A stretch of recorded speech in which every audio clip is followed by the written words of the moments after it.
지난주에 제가 회개와 천국에 대해서, 그러니까 예수님께서 제일 먼저 하신 설교가 회개하라 천국이 가까웠다라는 그런 내용을 가지고 설교를 했죠. 그래서 이제 우리가 보통 얘기할 때 예수를 믿으면은 우리가 회개를 하고 예수를 믿으면 천국을 간다 이렇게 보통 생각을 하는데, 우리 신학적으로는 천국은 바로 우리 마음속에서부터 예수를 믿는 순간부터 시작이 되는 거예요. 그래서 우리가 살아서 예수를 믿은 사람은 죽음을 보지 않고 영원히 이렇게 계속해서 지속적으로 살게 되는 거죠. 그런데 이제 문제가 뭐냐면은, 우리가 예수를 믿는 순간 우리 마음에 하나님의 나라가 우리 마음에서 싹트기 시작을 해도, 그리고 우리가 하나님의 자녀로서 하나님과 영원히 살 것이라는 걸 알게 돼도 우리는 이 세상을 또 살아야 돼요.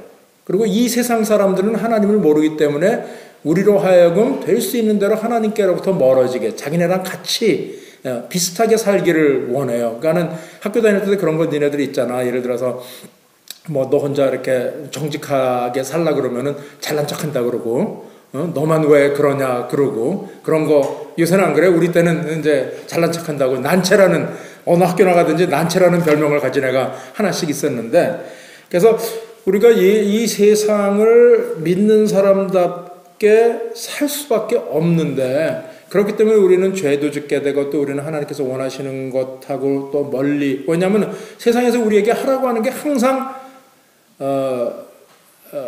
육신적으로 보면 더 재밌어요.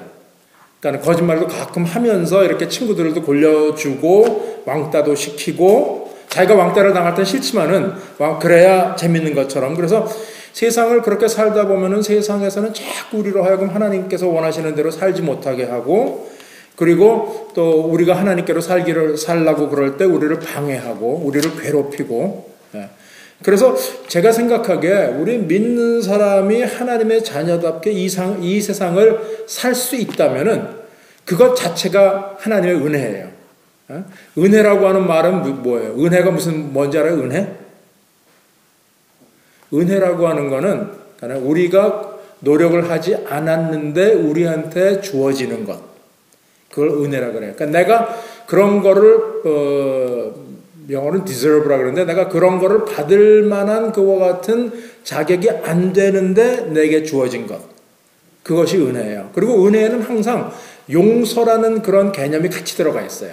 그러니까 내가 받을 만한 걸 받지 못했는데 나한테 줄 때 그냥 나한테 무슨 나를 쉽게 얘기해서 이렇게 유혹하기 위해서 나한테 무슨 뭔가를 바라기 위해서 주는 게 아니라, 내가 잘못한 거를 용서함과 동시에 나한테 주는 게. 그래서 은혜라는 거는 한자로 보면 은혜 은자에다가 은혜 해자라 그러는데, 그러니까 그게 어떻게 보면 말이 안 되는 것 같아요. 그러니까 어편을 찾아보면은 은혜 은자에 은혜 해자예요. 그러니까 그게 도대체 무슨 설명이냐? 은혜를 은혜라 그러는데.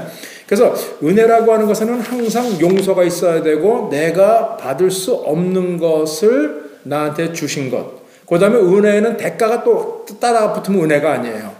그건 내가 돈을 주고 산다든가, 내가 그거를 취한 거지. 그렇기 때문에 은혜는 또한 동시에 내가 값을 치르지 않고 얻을 수 있는 것이 은혜죠. 그래서 오늘 읽은 본문 말씀을 보면은, 아까 읽은 여기서 쓰는 새 번역에는 이제 그런 식으로 번역이 은혜라는 말이 안 들리는데, 우리가 보통 많이 쓰는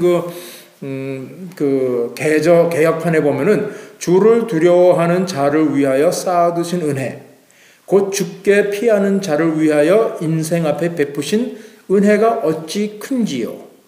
주께서 그들을 주의 은밀한 곳에 숨기사 사람의 꾀에서 벗어나게 하시고, 비밀히 장막에 감추사 말 다툼에서 면하게 하시리이다. 그 다음에 내가 갖고 있는 이 번역에, 우리말 성경에 보면은요, 오직 주의 선함이 어찌 크신지요. 주를 경외하는 사람들을 위해 예비하신 주의 선하심이 얼마나 크신지요. 이는 주께서 사람의 자손들 앞에서 주를 신뢰하는 자들에게 베풀어 주신 것입니다. 주께서 그들을 교만한 사람들에게서 구하셔서 주 앞에 은밀한 곳에 숨겨주시고, 쏘아대는 혀들에게서 그들을 구해 조용한 장막에서 보호하실 것입니다. 그러니까 여기서 은혜라고 하는 것은 제가 갖고 있는 이 성경에는 선하심라고 번역이 되어 있죠. 그러면은 여기서 이제 제일 먼저 주를 두려워하는 자들을 두려워하는 자들을 위하여 쌓아두신 은혜, 그것이 얼마나 큰지 이제 그 시편의 저자인 다윗은 얘기하고 있는데, 주를 두려워하는 자들이라고 하는 사람은 누구예요? 예수를 믿는 사람들이죠. 예수를 믿는 사람들은 왜 믿는 사람들을 왜 다윗은 주를 두려워하는 자들이라 그랬을까? 우리가 정말로 예수님을 믿는다고 하면은 우리는 하나님이 감사하지만 또한 동시에 하나님이 두렵게 됩니다. 왜냐하면은 우리의 삶을 봤을 때 하나님께서 원하시는 것을 하지 못하는 게 너무나 많기 때문에 하나님을 두려워하게 되는 거죠. 그래서 출애굽기 34장 33절에 보면은 모세가 하나님을 만나러 가는 장면이 있는데, 거기에 보면은 모세가 하나님을 만나러 갈 때 얼굴에 뭘 쓰고 들어갔다, 이렇게 얘기를 해요. 그리고 이사야서 6장 5절에 보면은 이사야가 하나님을 만나는 장면이 있는데, 이사야는 자기가 죽을 것이다. 왜냐하면 나처럼 부정한 사람이 하나님의 얼굴을 배웠기 때문에 나는 죽을 것이다. 그 다음에 누가복음 5장 1절과 8절에 보면 또 예수께서 그 제자들을 처음 부르는 장면이 나오는데, 거기에 이제 누가복음은 이제 그렇게 기록하고 있어요. 그러니까는 베드로가 밤새도록 나가서 고기를 잡았는데 고기를 몇 마리 못 잡아요. 몇 마리 못 잡는데 예수께서 거기 계시다가 저쪽에다 그물을 던져 보아라. 그러니까 베드로가 하는 얘기가, 내가 어려서부터 고기를 잡았고, 그리고 내가 어부 경력이 몇 년인데 저 사람은 목수의 아들이 나한테 와서 여기다 고기를 던져보라 그러느냐. 그렇지만은 당신이 하라고 하니까 내가 한번 해보겠습니다. 그래서 그러니까 자기 생각에는 고기가 없을 것이라고 생각되는 그 장소에다 고기를 던졌더니 그물이 찢어지도록 고기가 잡혔다. 그걸 보고 베드로가 예수께 나는 죄인이니까는 주께서 나를 떠나달라, 이렇게 얘기를 합니다. 우리가 정말로 하나님께서 나를 사랑하시고 하나님을 아는 사람이라고 하면은 우리는 우리가 얼마나 잘하는 거가, 내가 하나님 앞에 그러니까 보통 이제 예수를 안 믿고 그런 사람들은 보통 자기가 얼마나 선한 사람인지, 세상에 나만큼만 해, 그렇게 얘기를 하는 사람들이 많은데, 우리가 정말 예수를 믿게 되면은 우리는 우리가 잘하는 것보다 우리가 못한 것이 먼저 눈에 보이게 됩니다. 그래서 우리가 진심으로 겸손할 수 있게 되는 거고, 다른 사람을 나보다 낮게 여길 수도 있게 되는 거고, 우리가 다른 사람보다 내가 얼마나 더 선하게 사는지, 얼마나 내가 더 정직하게 사는지를 계속 보게 되면은 내가 다른 사람들을 어느 순간인가 얕보게 돼요. 그래서 우리 주를 두려워하는 자를 믿는 사람들을 주를 두려워하는 자라고 한 것은, 우리가 정말 하나님을 믿게 되면은 우리 마음 속에는 하나님 앞에 내가 잘못하는 것이 먼저 보이게 되고, 그렇기 때문에 우리는 하나님을 두려워할 수밖에 없게 되는 거죠. 그래서 주를 두려워하는 사람 이렇게 되어 있는데, 주를 두려워하는 사람들, 내가 믿게 되는 것은 그러면 무엇이냐? 제가 보기에는 여기 은혜에 대해서 우리가 얘기를 하고 있는데, 우리가 하나님을 믿게 되는 것 자체, 그 시작부터 그것은 하나님께서 우리에게 베풀어 주신 은혜입니다. 우리가 보통 이렇게 얘기를 하는데, 이제 신학적으로는 하나님하고 우리하고는 차원이 달라요. 그러니까 땅바닥에 지나가는 개미가 우리의 마음을, 우리가 누군지 상상도 못하는 것처럼, 그러니까 생각을 해봐. 개미 같은 경우에는 우리가 만약에 우리 발에 밟힌다 그러면 뭐만 보이겠어요? 우리 신발바닥밖에 안 보이겠죠. 우리 얼굴이나 코나 눈이나 이런 거 볼 수가 없어요. 그렇죠? 그래서 하나님하고 우리하고는 근본적으로 차원이 다른데, 우리로 하여금 하나님을 알 수 있게 해준 것이 무엇이냐? 그것이 바로 하나님께서 우리에게 베풀어 주시는 은혜입니다. 그리고 하나님께서 우리로 하여금 하나님의 자신을 알게 하시게 하나님의 모습을 보여주신 것 또한 자체가 은혜입니다.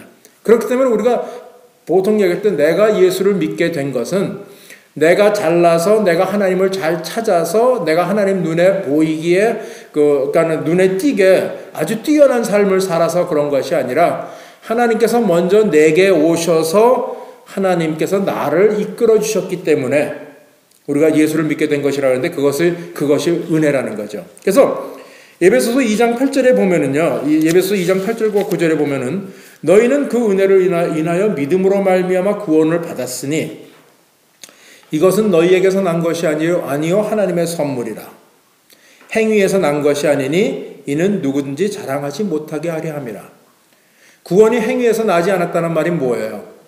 내가 하나님의 구원을 얻은 것은 세계 인구 50억, 우리 때는 30억이라고 그러는데 요새는 50억이라고 그러는데 50억 인구 가운데 내가 눈에 띄게 그렇게 다른 삶을 살아서 내가 눈에 띄게 뛰어난 삶을 살아서 하나님의 구원을 받은 게 아니라 있잖아요. 그와 같은 행위로 내가 구원을 받은 것이 아니라 하나님의 은혜로 구원을 받았다. 나도 무슨 이유인지 모르겠지만은 하나님께서 나를 그 많은 사람 가운데 택하셔서 나로 하여금 하나님을 알 수 있게 해주셨다. 그리고 그렇기 때문에 우리는 내가 구원을 받았다고 해서 어디 가서 자랑하면은 안 된다. 자랑하지 못하게 하기 위해서 하나님께서 우리를 은혜로서 구원하셨다 이렇게 얘기를 하죠. 그래서 내 마음 가운데 하나님을 두려워하는 마음이 있다고 하면은 그것부터 은혜입니다. 그러면은 여기서 시편의 저자가 하는 얘기가 오 주의 선하심이 얼마나 크신지요. 주를 경외하는 사람들을 위해 예비하신 주의 선하심이 얼마나 크신지요. 이렇게 얘기를 하고 있는데 그러면은 우리가 은혜로서 우리 얻을 수 있는 건 구원밖에 없느냐.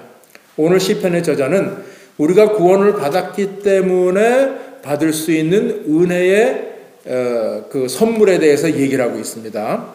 거기에 보면은 제일 먼저 다윗이 하는 얘기가 우리가 하나님의 은혜를 받았으면은 하나님의 은혜는 우리로 하여금 사람의 꾀로부터 보호를 해준다 이렇게 얘기를 합니다.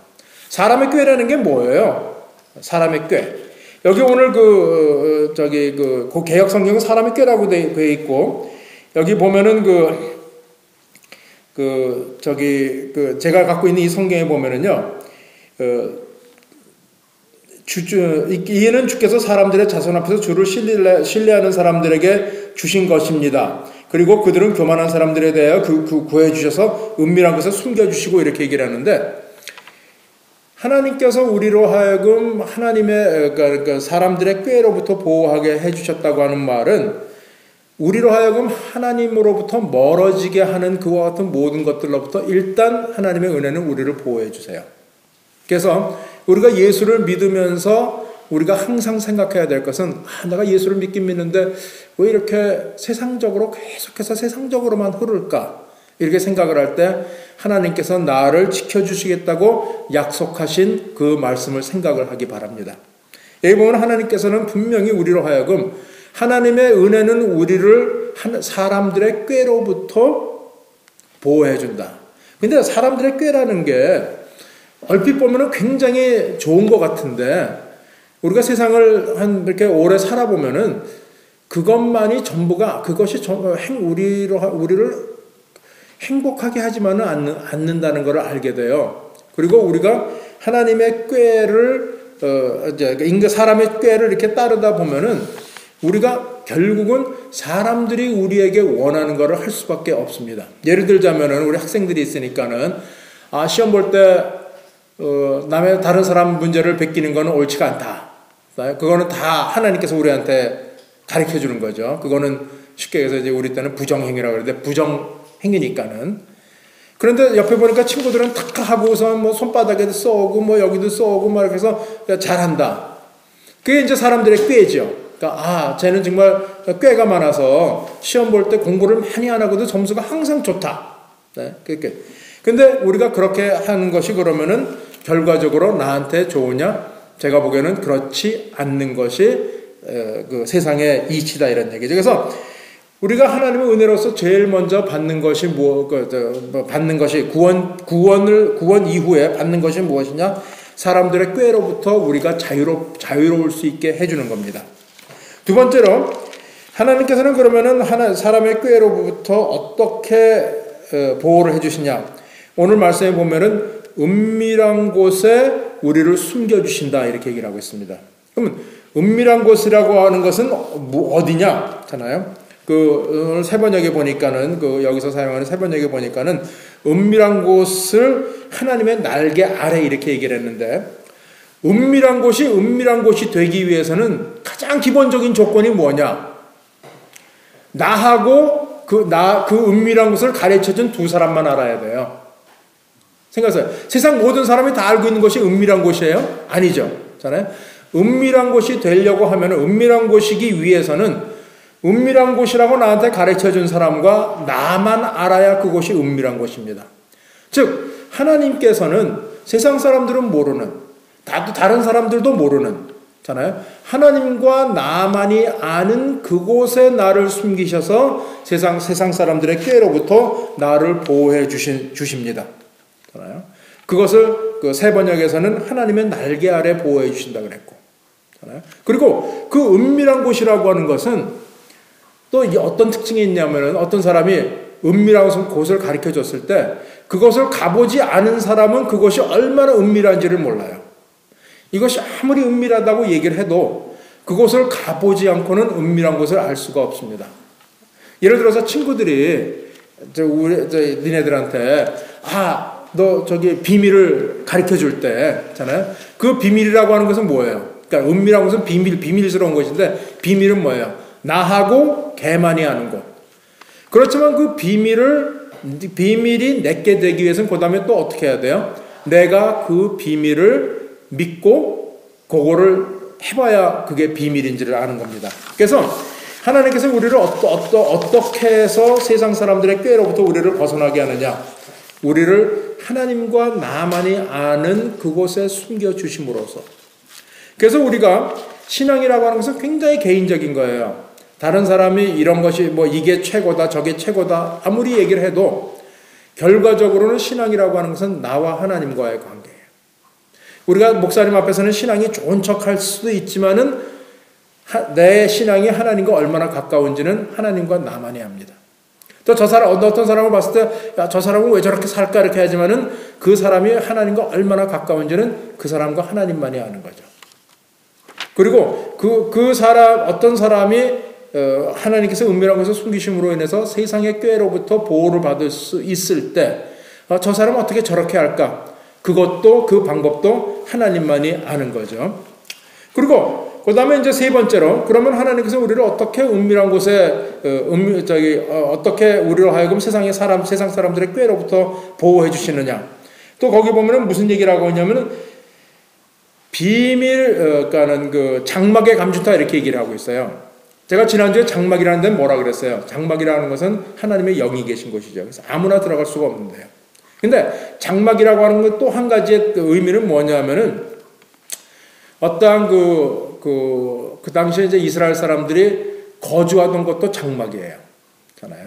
장막이라고 해서 텐트라는 뜻인데, 잖아요. 텐트 가운데 하나님께 지어진 장막, 그것이 하나님께서 거하는 것이고, 우리 사람들이 사는 것도 장막인데, 근데 사람들은 그 장막으로부터 자꾸 나가려고 그래요. 잖아요. 예를 들어서 이제 우리가 이렇게 세상을 살다 보면은, 이제 여기 남산원도 마찬가지고, 자꾸 바깥에 더 좋은 게 있는 것처럼 자꾸 보이는 거예요. 그래서 여기서도 편하고 잘 짓고 친구들하고 잘 지내고 선생님들하고 잘 지낼 수 있는데도 자꾸 바깥에 나가면 더 좋은 게 있는 것처럼 보이죠. 그걸 영어로는 잖아요. 저쪽 집, 그러니까 펜스 넘어 있는, 담 넘어 있는 저쪽 집의 잔디가 더 파랗게 보인다. 이렇게 얘기를 하는데, 우리 집 반지는 아무래도 그런 것 같고 저쪽 집은 더 좋은, 그러니까 쉽게 얘기해서 하나님께서 우리를 하나님의 장막 안에, 하나님의 사랑 안에 함께 계시기를 원하는데, 우리 인간들은 거기를 자꾸 벗어나고 싶어 해요. 그럴 때 우리를 지켜주는 것도 또한 은혜입니다. 하나님의 은혜로서 하나님께서 우리를 하나님의 품 안에, 장막 안에, 아까 보면 이제 우리가 은밀한 것도 얘기했고 장막도 얘기하는데, 그러니까 쉽게 해서 닭이 병아리를 자기 날개 아래 이렇게 숨겼는데 거기서 병아리가 자꾸 나가려고 하는 그런 것을 얘기를 하는 거죠. 그래서 우리 믿는 사람들은 있잖아요.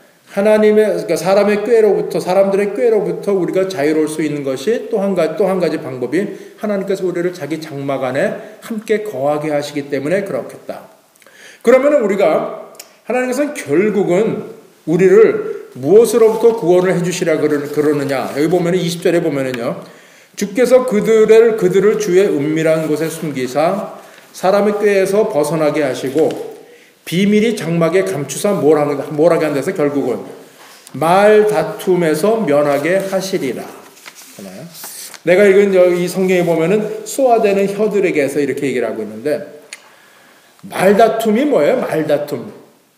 서로 말로 싸우는 걸 얘기를 하는 거죠. 그럼 말다툼을 할 때 그 동기가, 그러니까 목적이 뭐예요? 내가 말로서 저 사람을 이기기 위해서. 그러니까 내가 주장하는 거를 그러니까 주장하는 것을 가지고 저 사람을 이기기 위해서 하는 게 말다툼입니다. 그러면 믿는 사람들에게 말다툼은 믿는 사람들은 말다툼을 해서는 안 되느냐? 제가 보기에는 뭐 말다툼을 해서는 안 된다 이렇게 얘기하고 있는 것보다는 디모데후서 2장 14절에 보면 이런 말이 있어요. 너는 그들로 이 일을 기억하게 하여 말다툼을 하지 말라고 하나님 앞에서 엄히 명하라. 이는 유익이 하나도 없고 도리어 듣는 자들을 망하게 함이라. 잖아요. 말다툼이라고 하는 것이, 제가 보기에는 성경에 보면은 말다툼이라고 하는 것은 항상 거기에서 아무런 유익이 안 되는 걸 말다툼이라고 하고, 우리가 서로 논쟁하고 이러는 거는 성경에는 어느 정도 제가 보기에는 그러니까 논쟁이 아니라 이론적으로 우리가 서로 대화를 하는 거는 허용을 한다고 생각합니다. 왜냐하면 예수께서 보면은 우리가 나와서 변론하자. 어떤 것이 옳은지 한번 우리가 가려보자 이렇게 얘기를 합니다. 근데 이제 그게 사람들이 할 때는 그게 자칫하면 말다툼으로 많이 바뀌어요. 아무런 유익이 없는 것들. 잖아요. 서로 저 사람을 그냥 이기려고 하는 것들. 그러니까 성경 공부 가르치다 보면 제일 힘든 사람이 뭐냐면은 성경에서 조금은 아는데, 잖아요. 그걸 가지고 계속해서 말다툼을 이끌어내는 사람들이 간혹 있습니다. 잖아요. 그럴 때 이제 저 같은 경우는 뭐 성질이 급하니까는 그거는 그런 거 이제 나중에 얘기하기로 하고 이렇게 넘어가는데, 하나님께서 우리에게 바라시는 거는 뭐냐면은 너희가 세상을 살면서 아무런 유익이 없고 서로 분파만 가르게 하는 그와 같은 삶을 살지 말라고 하나님께서 우리에게 바라시는 겁니다. 그리고 디모데후서 2장 14절에 이런 얘기가 왜 하냐면은 그 당시에 교회에도 그런 거 가지고 많이 서로들 말들이 많았어요. 누가 옳으냐, 누구 신앙이 진짜 신앙이냐, 잖아요. 바울을 따르는 게 옳으냐, 베드로를 따르는 게 옳으냐, 율법을 따르는 게 옳으냐, 예수를 믿으면은 더 이상 우리가 율법으로부터 자유로워져야 되느냐, 여러 가지 얘기가 많았습니다. 근데 그거를 하나님께서 우리에게 주시는 말씀이 뭔지를 알고 거기에 대해서 우리가 그러면 그 뜻이 무언가를 생각해 보자고 하면 좋은데, 그거는 안 하고 서로 그냥 계속 말다툼을 하면서 하등 유익이 안 되는 거잖아요. 도리어 여기 디모데후서 2장 14절에 보면은 도리어 사람들을 망하게 하는 그 일을 하나님께서는 우리에게 하지 말라고 하고, 그리고 그것으로부터 우리를 보호하기 위해서 하나님께서는 우리를 장막에 감춰주십니다. 그래서 다시 말씀을 드리면 은혜라고 하는 것은 하나님께서 우리에게 고맙게 베풀어 주시는 신세나 혜택입니다. 잖아요. 그런데 마지막으로 우리가 한번 생각을 해봐야 될 것은, 우리가 이제 그래서 다 우리는 하나님의 은혜 가운데 사는데, 거기에 대해서는 제가 보기에는 뭐 여기서 그게 아니다라고 할 사람은 별로 없을 거예요.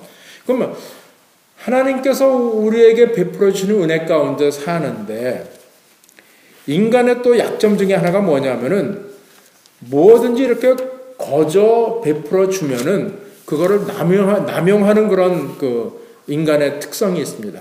잖아요. 그만 공꼬라고 하면은 자기 먹을 거보다도 그냥 뭐 몇 배씩 더 가져가는 사람잖아요. 거저라고 하면은 그냥 뭐 남은 생각 안 하고 자기만 더 많이 가지려고 하는 사람들 있잖아요. 거기에 대해서 바울 선생은 로마서 6장 1절에 이런 말을 하고 있습니다. 우리 로마서 6장 1절에 보면은 하나님의 은혜에 대해서, 우리가 하나님의 은혜를 더 많이 받기 위해서 그러면은 죄를 더 져야 되겠느냐?